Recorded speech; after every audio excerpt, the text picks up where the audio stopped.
Welcome to Loremen, a podcast about local legends and obscure curiosities from days of yore. I'm James Shakeshaft. And I'm Alistair Beckett-King. Oh, Alistair, we've got a treat. We've got a bunch of treats this week. Have we? Yeah, we've got a guest. We've got the king of podcasts, Richard Herring. What, Richard Herring? Off of Richard Herring's Leicester Square Theatre podcast. Yes, exactly which that. I've been on, incidentally, not to show off or anything. People should maybe check that out as well. But only after they've listened to us talk to Richard Herring about the tales of Cheddar Gorge.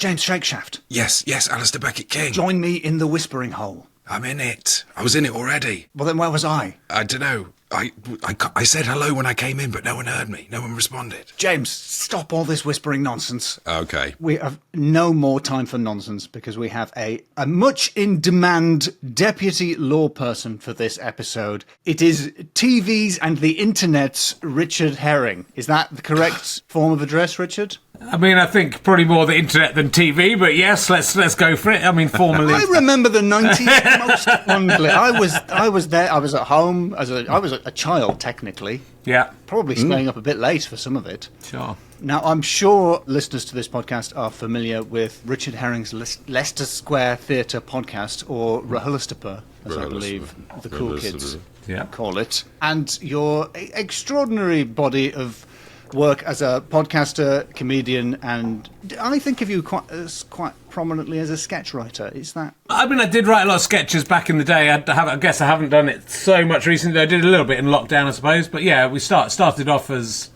I did a bit of stand-up, but I preferred sketches. So at university and school, I did lots of sketches, and then I guess we were we were lucky to be able to do a sketch show in the 1990s. And then, I've done a few online things. I suppose there's Radio 2 history sketch show, and then I did As It Occurs to Me, which was a sketch show. Iotima, I believe. Yeah, some of the cool kids are calling it Iotima. Yeah. So I've always liked sketches, but I don't. I think also as you get older, it gets harder to write anything, but sketches particularly. I think it feels like a young man's game. I reintroduced Peter Dibdin, the driving instructor, during lockdown. And I wrote about 5 or 6 sketches of that, and then I thought, it's quite difficult keeping something like that going. And in short films and things, I've done a few short films in the last few years, and I suppose that's sort of sketches with I'd say with a budget, but they don't generally have a budget, but they look like they've got a bit more of a budget, I suppose. And on the subject of the impossibility of creating anything as you age, you're on tour at the moment, I think. Is that correct? I am, yes. I'm doing my first stand-up show or tour in 6 years. So obviously lockdown and having 2 children sort of slightly slowed me down, and also the podcast doing quite well. Just unexpectedly providing me with an income meant it quite difficult for me to do stand-up. And I also had cancer, which it was bad, but also as a comedian quite good. It was cancer of a funny place, cancer of my testicles, and that's what my show's about. So, something happened to me in lockdown, and I was able to turn that into hopefully a profitable enterprise of a tour. Yeah, it's just very lucky that you got one of the funnier serious diseases. It is. That could have been a lot of comedians are touring with proper diseases, proper really serious ones, and still manage to make it funny. I think as a comedian, as you guys know, just something like that happens to you, and there's always a part of your brain, even if you're about to die, I think you'd be thinking, well, can I get a joke? Can the hologram of me get a joke out of this? The title of the tour is, it's quite good, so I don't want to say it. I don't want to steal your thunder by saying it. It's Can I Have My Ball Back? So there is a book. I've written the book before the show, which is if you usually get to write a book, it's because you've had a successful stand-up tour. But the tour is different, and a podcast actually as well, where I talk to other one-balled men generally, and other people who know about testicles and cancer. So it's there, but they are quite different. There's some similar stuff, but there's some different stuff. And yeah, it's really good fun to be back doing stand-up. I have to say, I'm really enjoying It's a very, I've literally just finished a podcast tour, which you were part of, Alistair. I was so nervous that the whole thing is a blur. But it was one of those ones where people afterwards said, you were good on that. And I can't tell if that means I was good on it or if it was so bad that they are saying that to make me feel, they were like, we better be nice to him about this. I think you were back out of shame. I don't listen back to them, and I did about 70 of them, and I can't remember a thing I can't remember a thing about any of them. But yes, it's well, I've only done, I would say, 1 or 2 gigs on the road so far, but it's felt like a completely different experience because A, you're not spending all day researching the guests and writing jokes about the place you're going to be in, and B, it does feel like a different thing. So I think once I've definitely got the show under my belt and it's there, which you're always working on it a little bit, even as you tour. I think it should be fun. But again, I'm feeling my age. I worry that I'll be tired and get ill. So far, 2 gigs in, it's fine. This is a question which I think is particularly pertinent to you, Richard, because our podcast, I'm from the north, technically. Mm-hmm. You can't take that away from me. I grew up in the north, whereas James, sadly, is from the south. And so, at least when we started this, I would tell legends from the north, and James, you would tell legends from the south. Yes. But you're from the north and the south. Is that fair to say? I think it is. You've got half of a northern accent and half of a southern accent. So what's going on there? Could you address that, please? Well, I was born in Yorkshire. I was born in Pocklington and spent the first 4 years of my life in Pocklington in Yorkshire. My family are from Middlesbrough, really. My mum and dad met in Middlesbrough, and my grandparents were all from Middlesbrough. It's even more in the north than Pocklington. It is. And my dad moved around a bit as a teacher, so I do feel like, I support York City, and I still feel a big affinity with the north, but I left there when I was so little. So I moved to the Midlands first, and then I moved to Somerset, Cheddar in Somerset, where I grew up from 8 to 18. Oh, that's intensely south. Some of the most southern parts of the south in Somerset. There are a few places that are more south, like Antarctica. But yeah, it is far down. And then I lived in London for a long time, and now I live in Hertfordshire. So I think, although I like to think of myself as northern, and the roots go back to Celtic places, basically, as you follow my grandparents' journeys back. But I think I'm largely a southern softy. You've got some flat vowels, which I respect, frankly. And I misunderstand. Yeah. So are you Bath and Path and Grass and all that? I think it goes both ways, because I was in Somerset and we're near to Bath, and so you get very used to saying Bath. I found an old reel-to-reel tape of myself at 4 years old, singing songs and doing a little radio show and stuff, and I absolutely 100% Yorkshire boy I was. Singing the theme tune to Wait Till Your Father Gets Home. That will date me a lot, and no one will remember that show. I mean, I think a reel-to-reel cassette recorder might slightly date you as well. I think that was old even at the time. I think that was just an old piece of younger listeners, that's like a wax tablet from the 70s. So you're not, I should say, I don't want to take anything away from your career, but you're not the only famous person to come out of Pocklington. Really? I'm doing a little bit of research. First of all, to be clear, the place we're talking about, we're not talking about Poppleton, as I keep wanting to say, which is also a place just outside York. There's Upper Poppleton and Nether Poppleton, but this is Pocklington. Yes. Which might mean, according to Yorkshire Place Names by Peter Wright, it might mean the farm of Pockella's people. Okay. Or it could, less likely but more interestingly, mean the town of Puckler, from the Old English puckle, or goblin, like Puck off of Midsummer Night's Dream. So it could mean town of goblins. But I would say almost certainly doesn't. No, okay. And I didn't see any goblins when I was there. Did you not? Did you see anyone called Pockella? Is there anyone still called that? Not that I remember. No, but you know what they say though.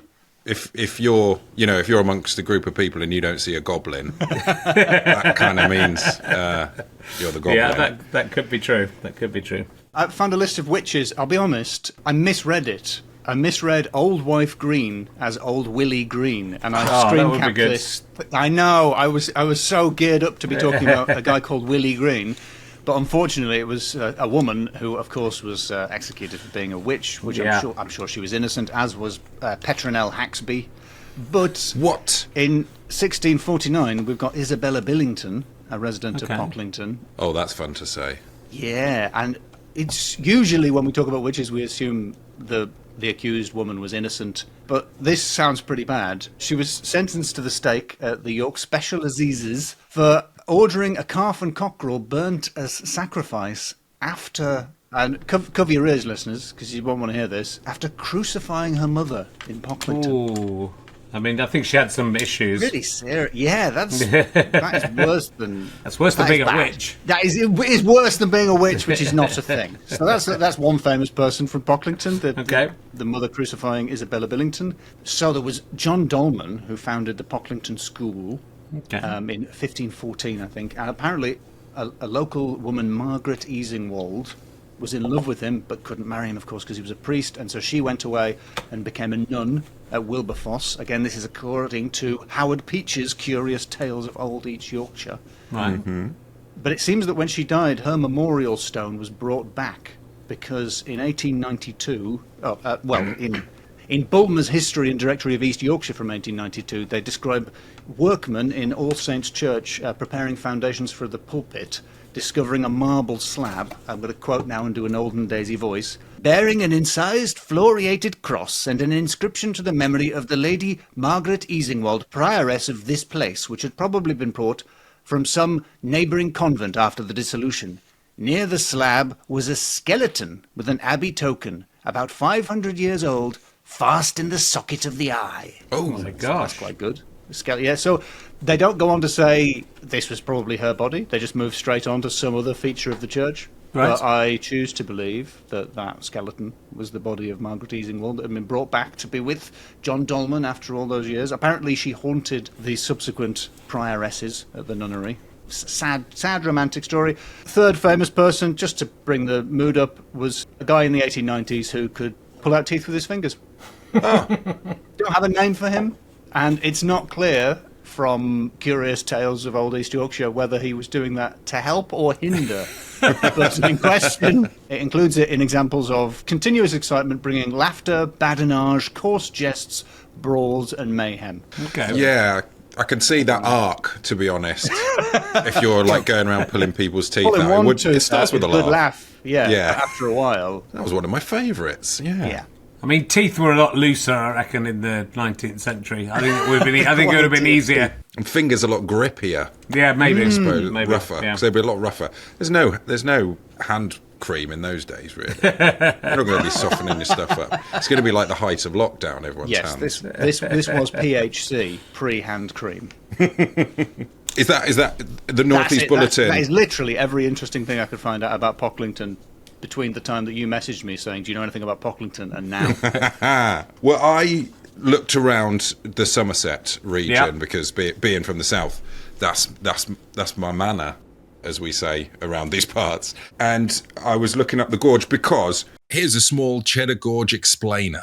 My question is, what is a Cheddar Gorge? What is a Cheddar Gorge? A Cheddar Gorge, well, it is a gorge, so, like a little mini valley, and it's got a bunch of caves in it, which is where the visitor centre and all that sort of stuff is. The two main caves are Goff's Cave and Cox's Cave. That's Goffs, not Goths, said Goths. In an accent. Yes, exactly. It's not. There's no Goth's Cave. Well, I'm sure they go to most of them. Right. You've got... So Goths are permitted throughout. Thank you. Yes, and then there's a bunch of other smaller caves. You've got Goff's Old Cave, Great Oon's Hole, Say's Hole, Soldier's Hole, and Sun Hole. That's a lot of holes. Those are the main caves. Please continue. All right. There's two camps, really, around the Somerset region if you're talking about subterranean experiences. Yeah. You've got your Wookey Hole and you've got your Cheddar Gorge. Yeah. And it seems ne'er the twain shall meet. It's one side or the other. Absolutely. It's the ultimate rivalry. Big sort of east side, west side. Yeah, Jets and Sharks. Yeah. Well, Edgar Wright very much Wells Wookey Hole, and that was when he was on. We had a long discussion about Cheddar Caves versus Wookey Hole. So yes, I mean I have to say Cheddar Caves is best. I work there, but I say it with some difficulty. I say that Cheddar Caves is best. Do they have, now that you're a star, do they have a picture of you like barbers? People who go to the barbers, do they have a? No, as a month picture framed. As a kid, I hoped there would be a museum to me. I kept all my O-level certificates so they could go up in there. I've written a lot of unmade sitcoms and comedy dramas about Cheddar Gorge. So if any of those had come off, I think there probably would be a little Richard Herring or Gorgeous or whatever I was going to call the show. There might have been a little exhibition up in Cheddar Caves, but unfortunately, none of those have yet happened. We may talk about one of them. Is that because of the difficulty of filming a sitcom in a cave? Well, but it's very expensive compared to a normal. I don't think it is I think it's quite static. You could easily make it in a studio. I think it's just people not liking my scripts. I think is the problem. It's the perennial problem with TV. Someone commissions it and then they leave. And then someone else takes over, and they don't want the other person's project. And I don't work. I was never working fast enough. But I think I've written like at least. Well, I've written one of them twice. I think I get it's once you've been in show business as long as I am, you can start opening your drawer and bringing out the scripts from 30 years ago, and then rewrite them and do them again. And that it's new people. The people who had them first are dead. So I've done it twice, trying to do something about being a cave guide. I've done one about. It ended up being like trying to do a Deadwood in a modern day sort of cave setting. So it was perennially called Chedwood. So it was about. It wasn't quite about cheddar, but it was about. It sounds like it had a Jedwood crossover. It could have. Well, I think so. That's another story. I wanted to remake. That is the stunt casting, perhaps, that it was lacking. Was one of my unmade ideas is to remake Deadwood frame for frame exactly the same with all the actors, but Jedwood are in every shot. That is so. It's called that's Jedwood Deadwood. They're just somewhere in every shot, but everyone has to get back to make it exactly the same, which may be problematic because they're older and so probably dead. As an aside, I often think when people get very upset about, this show was sort of cancelled for like political reasons, politics is ruining telly.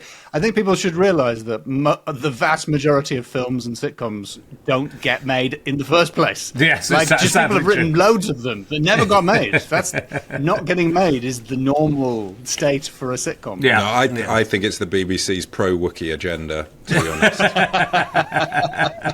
In order to kind of, finally give us the answer, I did look up what is better, cheddar or Wookey. Okay. And according to a popular travel advice website, the third best comment on there is cheddar, always cheddar. Wookey is okay and has the underground lake to look at, but they take you on a tour so you don't get to hang around. Cheddar has 3 caves, one with a dragon, and you can take your time. Cheddar also has great walks, blah, blah, blah. They really slip in the dragon thing. I think that should be more at the forefront if they do. I don't think the dragon's there anymore. There's a lot I can tell you about Cheddar Caves. I did work there. Again, one of the project. I don't know if this will come up. You might have discovered this. One of the projects I tried to do was about a guy called Roland Pavey, who was in the 19th century, who attempted to find a cave. There was Goff's Cave had been found and Cox's Cave had been found. And then this guy who believed in water divining, and he believed everyone had invisible angel wings. He used to throw himself off the gorge in an attempt to fly. Oh. He's an amazing character. Multiple times? That implies he did it more than once. He did. He threw himself and survived. I don't think he threw himself off the cliff, but I think he threw himself. I don't think he threw himself like off the top of the cliff. I think he threw himself off the top of the hill and rolled down, and and didn't die. I suppose you'd make your way up, wouldn't you? Yeah, you try it bit by bit, but it depends how much you believed it, I suppose. But he tried to find his own cave, and he used dynamite to try and find his cave. And in the end, he'd made a big enough hole to open up as a cave, but it was just a hole that he'd blown up. Yeah, I had come across the guy that decided to look for caves using dynamite, and it's like that. When you've got a hammer, everything's a nail, but when you've got a hammer, everything's smashed. Basically, you will find a cave if you use dynamite to find it. But I first came across Cheddar Man, which got me very excited. Then I found it was actually just a skeleton of a man. I thought we had a new dairy-based superhero. Yes, and this is the bit that I was. Sadly, it was a man of flesh and blood, or it might not have been actually, because we only have the skeleton. His sinews could have been cheese strings. Yeah, very easily. I also feel whenever you say Cheddar Man, it sounds like one of those headlines for like someone has done something embarrassing, like Cheddar Man found Cheddar Man attempts to fly by leaping into gorge. That's sort of headline. Well, I think the headline for this guy could potentially have been Cheddar Man eats neighbour, because there is some other human remains down there which has evidence of cannibalism. Wow. Well, yeah. But if you're made out of cheese, I don't want to blame the victim here. Yeah. You're going to get When eaten. you've got a hammer, everything looks like a nail. When you're made out of cheese, everything looks like lunch. Yes. True. Everyone looks like a toasty. Cheddar Man is... You may be about to give me this fact, but Cheddar Man, they did a DNA test on him against the history teacher at my school, Mr. Target, and all of his class to see if there was any mitochondrial DNA link to anyone in the village, or so they did this project. And my old history teacher, Mr. Target, is related to Cheddar. Is directly, I think, related to maybe Cheddar Man's mum. I think he's related to his an uncle or something like that, or sister or something like that. So he's moved literally. His family have moved about 450 yards in the last 10,000 years, and he's still in the village. I think if you're related to someone from 10,000 years ago's aunt, you're related to someone from 10,000 years ago. If you're casting the net that wide. Wow. Was there anything cheesy about this teacher? Was there just a hint of cheddar about him as a man? No, it's amazingly there isn't that much cheese and cheddar. That's probably going to be the biggest revelation of this podcast. There's one place in cheddar that makes... Genuinely, as a vegan, I don't know anything about this. This is very news to me. There's one place in cheddar that makes cheddar in the gorge, I think as a result of, I don't think it's where it was invented. I think it was just named after cheddar. There's never been a cheese factory there. And I think they put the cheese... I think they stored the cheese in the caves. They definitely do that in Wookey Hole as well. But they would age the cheese in the caves. I don't think they do that anymore. And there's a lot of the cave... Pavy's Cave, the one that you're talking about, is probably where the dragon was. And in the end, Cox's Cave is quite a beautiful little cave, but they've just made tunnels through all of these things to connect them all. So even in the modern day, it's a lot of what you're seeing isn't real cave. And they've basically made Pavy's Cave. Pavy's Cave, it changes. Every time you go back, they're trying a different thing. There's been Lord of the Rings down there. They had one of those... those globes you touch and it makes your hair stand up on end with the electricity going through it. Oh, they had one of those in there for a while. So they've really struggled to think of what to do. I can't even remember what was the last time I went there. It was like a caveman adventure thing. So you'd go through and you'd see videos on the wall of cavemen and how they lived their lives. So it's really absolutely nothing that end of the cave is just a man-made thing that they tried to fill with some bump to get people excited. But it's a fantastic day out. I can't knock it. So were you an actual tour guy? Well, we call them tour guys. Two guys. This pod. I was. Were you a tour guy?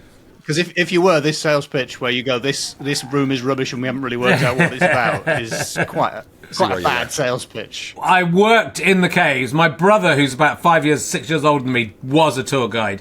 Between the time he worked there and I worked there, 5 or 6 years later, they automated it so there were just, there were speakers with an automated voice telling you about each thing as you went around. So I didn't ever give a tour, though I think I knew enough about it at the time.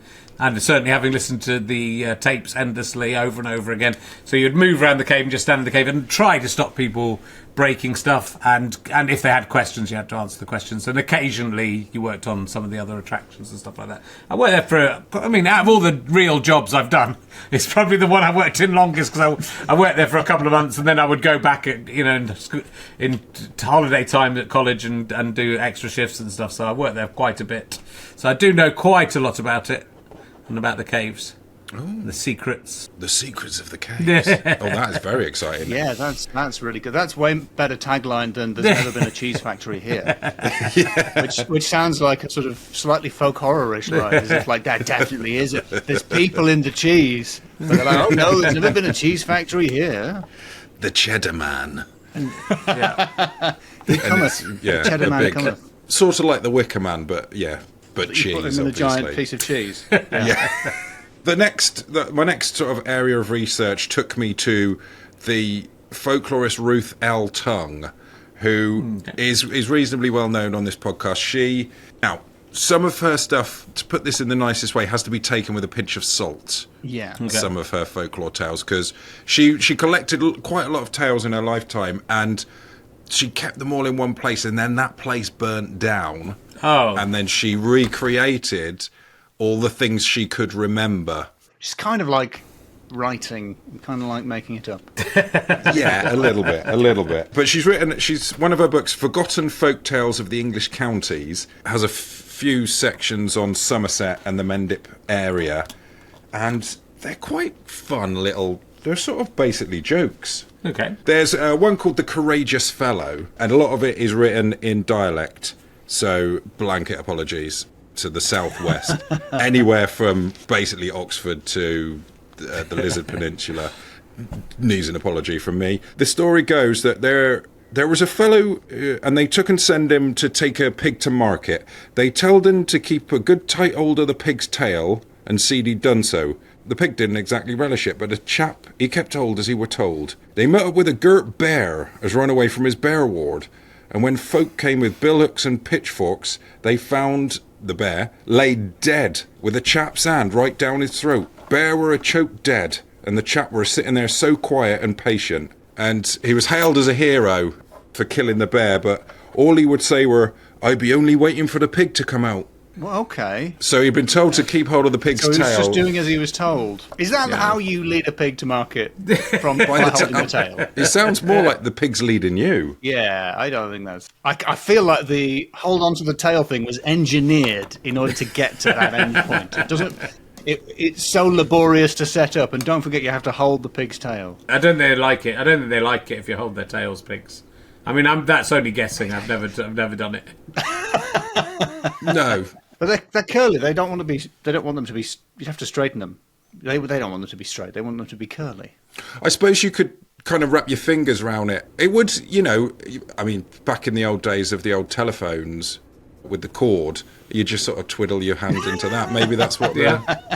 That's probably Do where they it not come started. off like gerbils' tails? They don't come off if the pig is threatened. Ooh. What? Gerbil's tails come off? Yeah, gerbils. If you pick up a gerbil by its tail, the gerbil falls off, or the tail falls off, depending on your perspective. What? Don't they? Wow. I did not know that. I've never picked up a gerbil, or I'd go as far as say I've never picked up any creature by its tail. Maybe the odd cat. No. Just to be clear, Richard, we're not accusing you of handling animals by their tails. You're being very defensive. I don't think it's necessary for you to say that you've never held a pig by the tail or a gerbil by the tail. Nobody is saying that. Well, you're they're leading questions that seem to be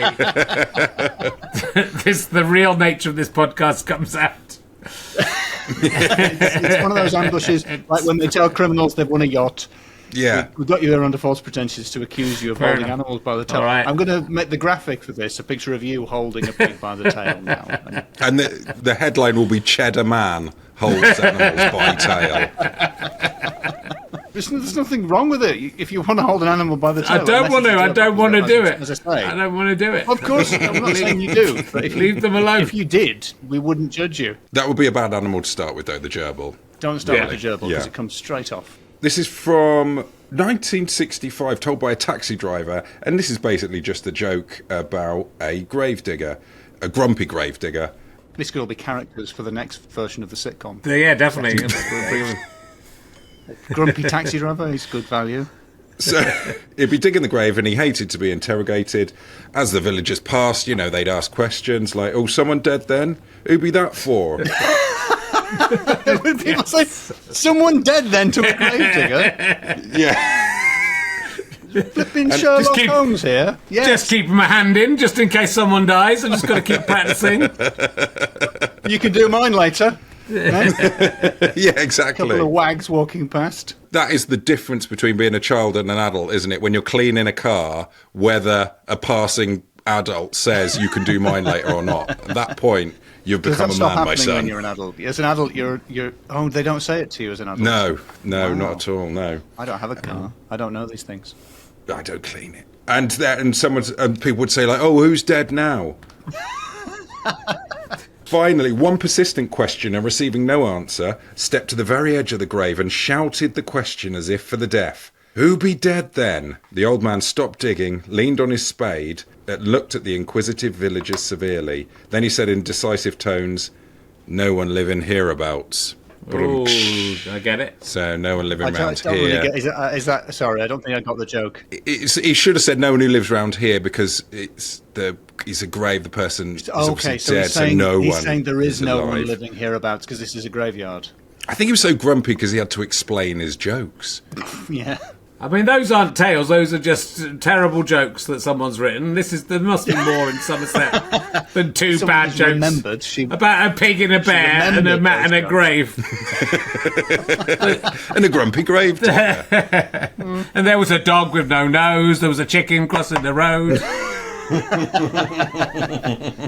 There must be more to Cheddar than this. There is. It is the stomping ground of the devil himself. Whoa, yeah. From the Bible? The devil, yeah. He might be seen, and this is from Somerset folklore by Ruth L. Tongue. He might be seen leading the Yef hounds, or ambling alone on a black horse, or riding a giant pig. This is devil stuff. Yeah, Richard Herring hanging off behind the pig, holding on to his nose. Dear life. They said it would come off. That's a wrong animal. That's gerbils. That's gerbils, man. On Banwell Hill, I don't know if you know of Banwell Hill. Banwell's got the narrowest high street in the world or something, or the longest. It's very difficult to drive down. I'll tell you that. So I do know Banwell. That's an incredible claim to fame. The narrowest high street in the world. Yeah, a lot of people claim for the widest, but I've never heard the opposite. On Banwell Hill, which is like an Iron Age hill fort, there is a 70-foot long cross made out of turf. So it's 2 foot high and 70 foot wide along the ground. And the reason they did that, it's said, is because the devil himself would blow down any upright one. So they made one that he couldn't blow down because in essence it was already blown down. Oh, fun additional fact, Banwell is supposed to be the birthplace of St. Patrick. Banwell? From Ireland. You know, from Ireland. Ireland, yeah. St. Patrick. Yeah, that's what it says. That's what one person said once. I mean, wait, we're in Banwell. Banwell's like a good 8 miles away from Cheddar. This is going too far away. This is going too wide from Cheddar. Vetoing. I'm saying this is too far away. One of our strictest deputy law people so far. James, I'm sorry, Banwell has been ruled out. We can't put it for the scores. Fair enough. What about Thurloxton? I don't know where that is. I don't even know where that is. Well, you do well to deny it because some traces of devil worship are occasionally uncovered, and in the woods above Thurloxton, a black leaden figure is hidden, which is very difficult to find. It brings terrible luck on the finder.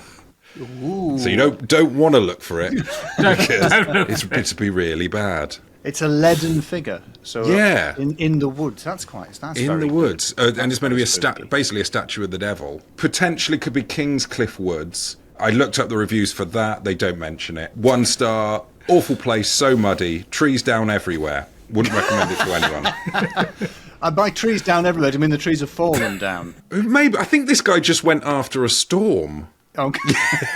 Didn't like forest trees everywhere. But on the upside, 5-star review, it's a great place to clarify thoughts. Oh, sounds like someone's had a bit of a week. Standing stones in the area attributed to the devil throwing them, or giants throwing them, or the devil and giants throwing stones at each other, usually. And that brings us on to how the devil made Cheddar Gorge. How the devil was it made? Now we're back. How the devil? Well, it was the devil. Whoa. I'm going to mix some of the sort of Ruth L. Tongue stuff with some of my own take on this. You may well be able to tell when it's my words and when it's Ruth's. Very much in the tradition of Ruth L. Tongue, just kind of making it up yourself based on what you think. Yes, exactly. It's what she would have wanted.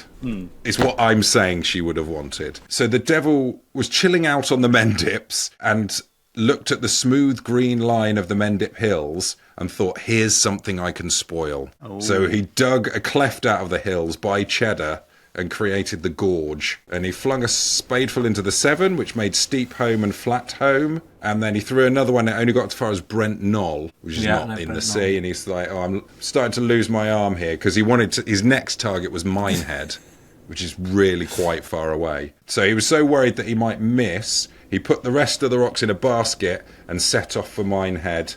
And he jumped over the River Parrett, and when he landed, the rock flew out of the basket and made Cumwich, or Cumwick. And you can still see the mark of his hoof there where he landed on all fours. Wow. But the mark his hands made, nobody remembers nowadays. The joke's with the devil, because the Cheddar Gorge is like the main tourist attraction that brings people to the village. So he may have spoiled the straight lines of the hills, but he actually created a whole industry that's lasted for hundreds of years. So, bad luck to the devil. Yeah. Classic. The greatest trick the devil ever pulled was giving Cheddar a tourist attraction to rival Wookey Hole. Second only to Wookey Hole. No. The final bit about about Cheddar and the gorge, I think this is post the herring era. But still within the hand cream era, right? Oh yeah, we're just coming into peak hand cream, I'd say. So this is a Guardian article from 2017. It's about, have you heard of the feral sheep of Cheddar? Of Cheddar Gorge? I don't think I have. I would love to. You should see the tail on them, Richard. Very appealing little tail they've got. They're a type of sheep called the Soay sheep, and one of the peculiarities about their things is their tails are self-docking, as in they fall off by themselves, they don't charge up by the tail. Convenient. How convenient. Just to be clear, James, because sheep, obviously the plural and the singular are the same. When you say the feral sheep, is that a breed of sheep, or is it an individual sheep that has been terrorising? Is it one sheep that has been terrorising Cheddar Gorge? It is Multo sheep. Multo sheep, okay. The story goes that in 1992, during a poker game, a farmer was down to his last chips, and he pushed them all in, and his 7 sheep. Presumably something to represent those sheep, otherwise that's a difficult game of cards. And he lost. And the winner took the sheep home, put them in his garden, and in the morning they'd eaten all his flowers, so he just released them. And they are one of the UK's only flocks of feral sheep. They are definitely there. Whether that story is true or not is up for debate, really. According to the Guardian article about the annual count that they have to do, they interviewed a David Bullock, it's good name but wrong animal. And the quote I thought might particularly appeal to you, Richard. Look at the size of his scrotum. Per body weight, that's the biggest pair of testicles on any mammal. Wow, and is that describing David Bullock, or is that? Oh, sorry, no, he's talking about he's talking about one of the goats, and that I think what we might be witnessing there is the birth of a modern cryptid, because a lot of these sort of alien big cats are supposedly 1970s exotic pets that were released into the wild, and this is just a 90s version of that. One day, people might be talking of the feral sheep, just a particularly large, bald sheep. Yeah, yes, exactly. Wow. So by feral, you just mean just living wild, rather than, because feral to me, I mean, it does, but feral sort of implies they're biting you and stuff. I would have thought, doesn't it? I mean, that's the meaning I would take from it. So you're just saying they're sheep that don't live in a traditional field. I think the male sheep are pretty deadly. Like you don't want to get near them. With testicles like that's hardly surprising. Yeah. So there's according to 2017 stats, there's 107 sheep and 61 goats loose. Where did the goats come from? Well, that's what I thought, because this guy seemed to know what he was talking about. But then he referred to male sheep as goats, which was a mistake I used to make as a child. They're not. They're different. They're different animals. A flock of sheep can't create a goat. So those goats. I think there are goats in the gorge. I've seen goats. I don't know if I've seen sheep there, but I've got to say, goats in the gorge also sounds like a premise for an episode, I think, of a sitcom. Goats. This is some kind of an alarm. Yeah. Maybe the sheep are aware of your reputation precedes you. Tails, so the sheep run away. Do goats have tails? Goats have got tails, haven't they? According to a little bit of extra research, the hybrid of a sheep and a goat is called a geep. So what is that a thing? Yeah. Can they breed? They can, in the same way that a lion and a tiger will make a liger. Is the geep able to reproduce if it has sex with a goat or a sheep, or is it a dead end if you get a geep? I would guess it's they tend to be infertile, don't they? Otherwise, we'd be overrun by geep. I can't see a goat and a sheep having sex and producing a child. You can if you go to Cheddar. Yeah, I don't see it. I don't see it. Yeah, they're very rare. They're not to be confused with the sheep-goat chimera, which are artificially created by combining the embryos of a goat and a sheep. Wow. Why are people making that? Why is that being done? I mean, this is quite a big Wikipedia article, surprisingly. For goat-sheep hybrids? Yeah. Alleged and confirmed cases. And there's a whole extra bit on the sheep-goat chimera. It doesn't say who's doing it, though, or why. We just know it's happening. But we don't know who's behind it, we just know it's happening. Oh, and obviously the other version is a shoat. You got the geep and the shoat, of course, as you have a liger and a tie on. So, Alistair, are you ready to pass judgment? I'm very excited about it. Yes, let's go. Excellent. Okay. Richard, I suggest we start with names, because Alistair had a lot of good names in his bit about Pocklington. That's true. He's going to score that well, I think. Yeah, that's true. I was very impressed with my own research into Pocklington. Upper Poppleton, Lower Poppleton, Nether Poppleton, sorry, not Lower Poppleton. The town of Puckler. Great, all great names. Isabella Billington. Isabella Billington is just fun to say. We've got Cheddar Man. Which is just a really good superhero name. David Bullock. Fantastic. Am I right in thinking that David Bullock was also talking about testicles in his interview? Yes. It's not exactly determinism, but it's getting close. He always manages to swerve it around.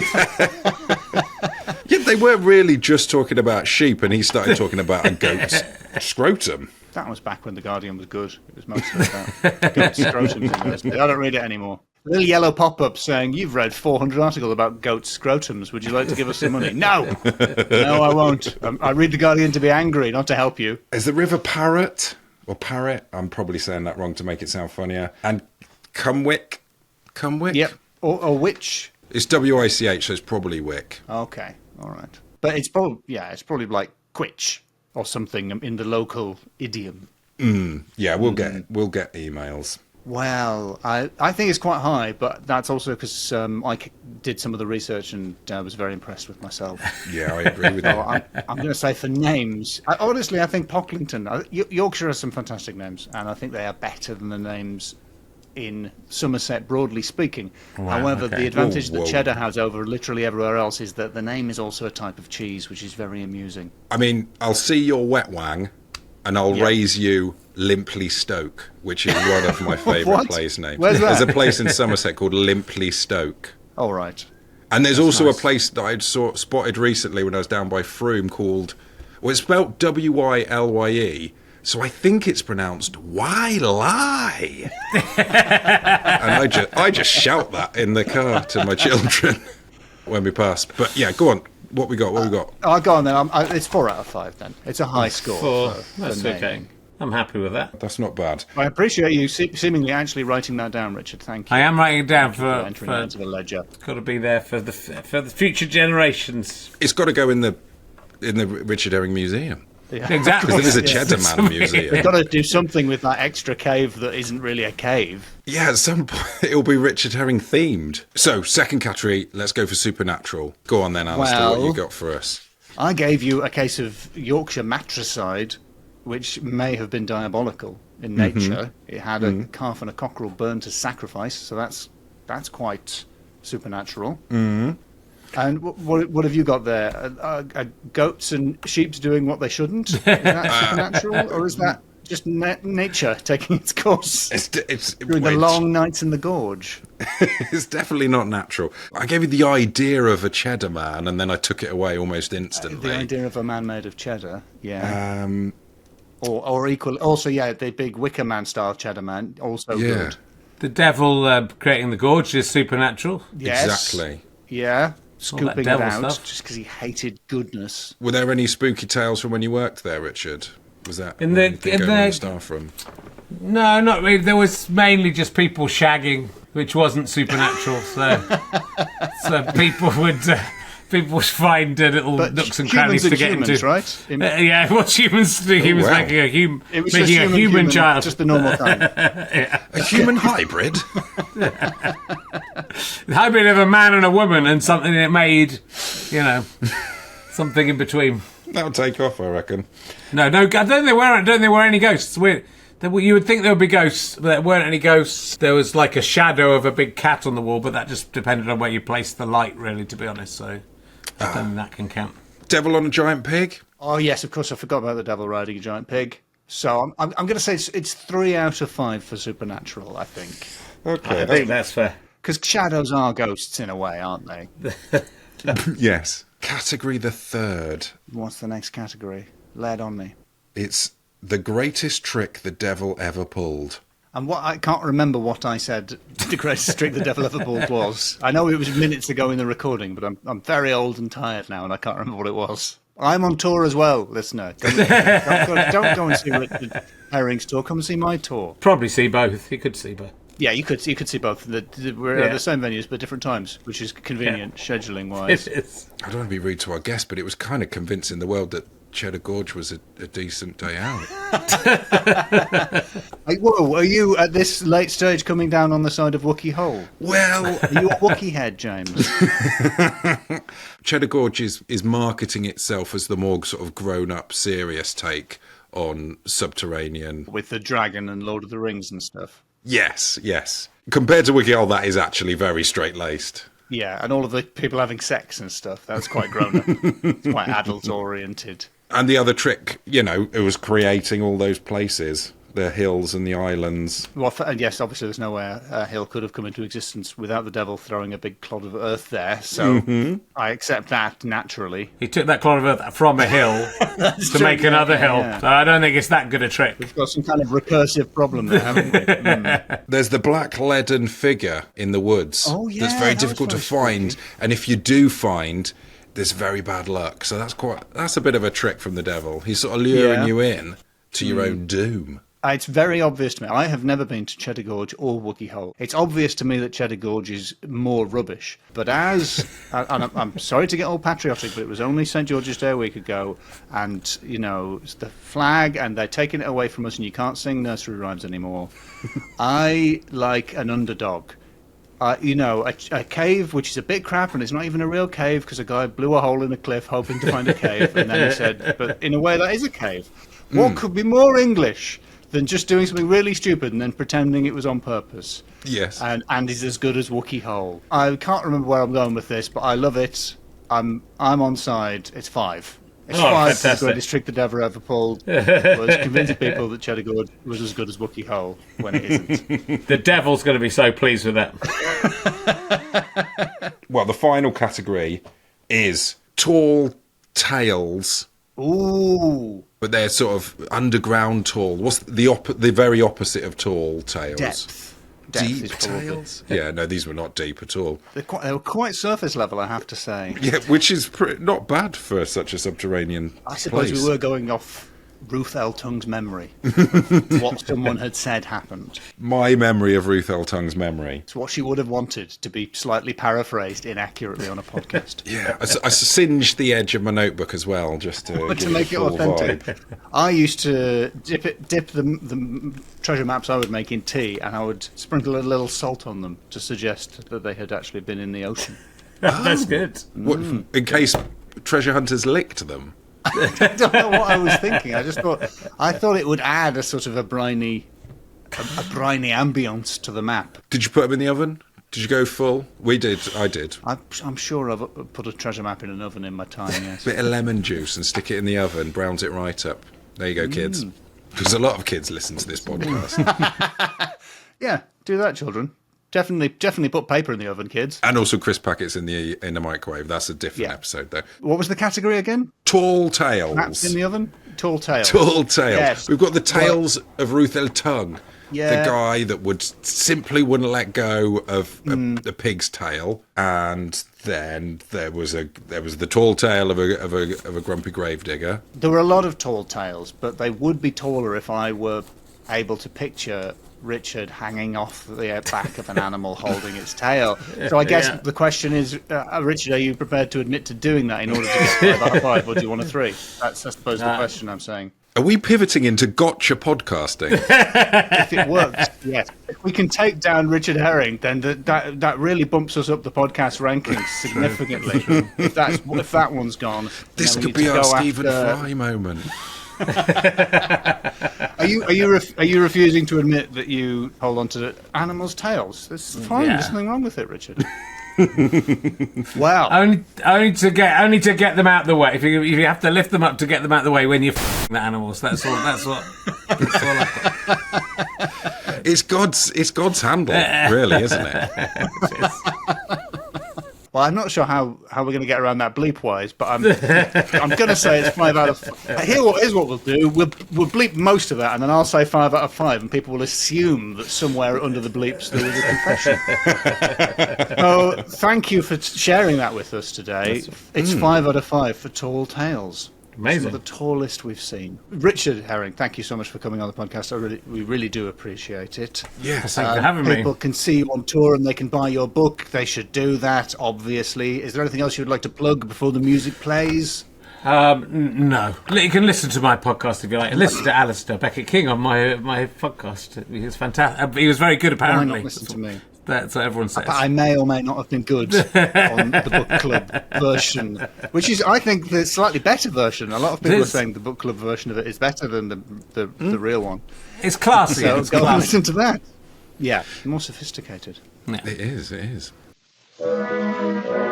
James, that was Cheddar Gorgeous. Well done. Lovely. Thank you very much. Bit of wordplay that I think we avoided for the whole episode. Thank you very much to Richard Herring for coming on. And as well as going to see Richard on tour, you can support his fundraiser for Movember, the link for which is in the show notes. Yes, and thank you very much, Joe, for editing this episode. If you want to check out the video version, go and look at YouTube. The link will also be in the notes. In the notes of show. Thank you very much to all our supporters on patreon.com/LoremenPod. Go there for bonus, a whole extra bonus chat with Richard, load of other bonus episodes, and to join the Lore Folk Discord. Very spooky extra bonus channel. Oh, yeah. Thanks for listening, and give us a nice like on the old internet. Cheers, thanks for dropping in, bye. See ya. Give us a ring when you get in. Yeah, just let it ring once so we know you're safe. Yeah. Does that still work with mobiles? You'd just text, wouldn't you?